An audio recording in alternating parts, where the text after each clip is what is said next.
Welcome to Craig Back Zone. This one time isn't going to be a big deal.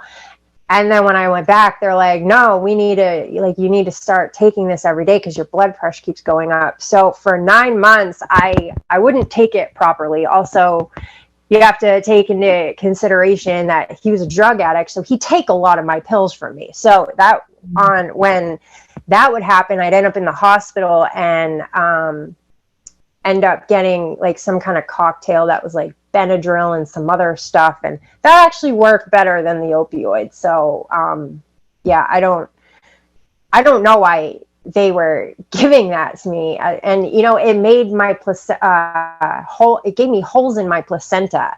So even though I wasn't taking it regularly, like every single day, like I still got holes in my placenta from it. Awesome. Yeah, and luckily my son's okay. Because, and of course, they're drug testing me too, since I'm on a scheduled substance. So they know if I'm not taking it. And yeah, it was just, I'd have to hide some from him, always make sure I had some like right before I went in. And it was a really exhausting, awful way to live. I'm sorry. How long do you think that you lived in that cycle? When at first it was, I'm going to forgive him and work him out. And then later on, when I was like, screw this, I don't want to do this anymore, it was, I'm going to kill you if you try to leave. Like, that's what it turned into. Like, attempting to break up with him was how I got choked out and my, airway crushed for, a long time after. And I get held hostage in my own house for days, break the cell phone so I can't call for help, threaten my family, threaten this, I just was worried about my kids' safety. And it was like a very delicate, thing, it's literally, reasons why women don't leave is a lot of them can't. Anytime I got any money, he'd take it from me. Mm-hmm. And yeah. So at what point, I know you mentioned that kind of drug dealers kind of protected your life. How did it really play out?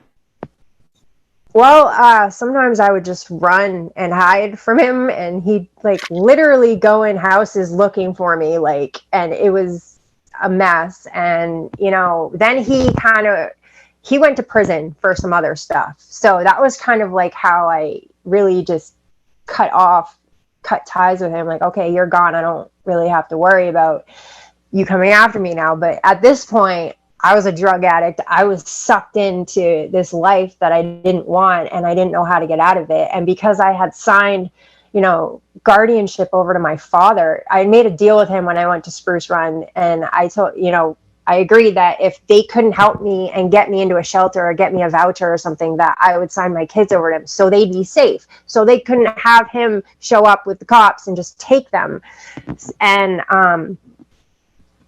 yeah, once I did that, I lost my health insurance. So any rehab, any counseling, any, medication management, I couldn't get that anymore.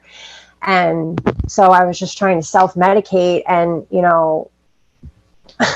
just you just end up spiraling, sinking further and further. And then eventually I caught a drug charge for selling drugs. And the feds picked it up, and I went to state jail, and then the feds picked it up. I got held accountable for the same drugs twice. So that whole double jeopardy thing, that doesn't apply to drug dealers. Interesting. Real quick, before I get into your experience in jail, was your partner significantly older than you? Yep. He was. I was 18 when we met. He was 27.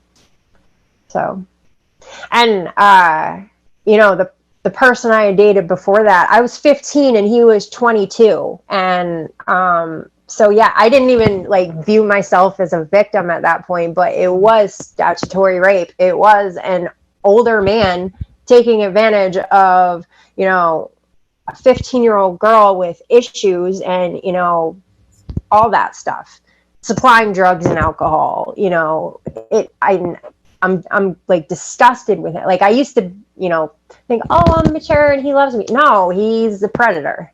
Mm-hmm. Once you go to jail, what is your sentence? Well, I didn't get sentenced for like 15 months. I had to sit there in county jail.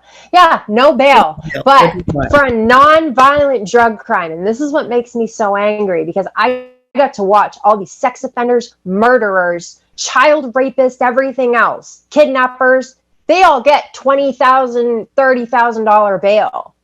But I could have $1 million and I get no bail.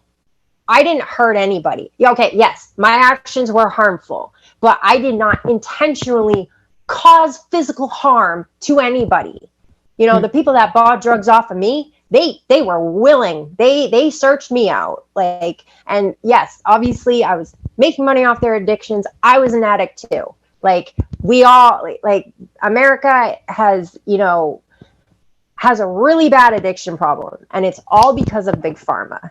And, you know, now here we are, we have the highest rate of incarceration, and, you know, we make up 20% of the global incarceration population, and they're going to gaslight us with land of the free. We have more people in prison than entire continents.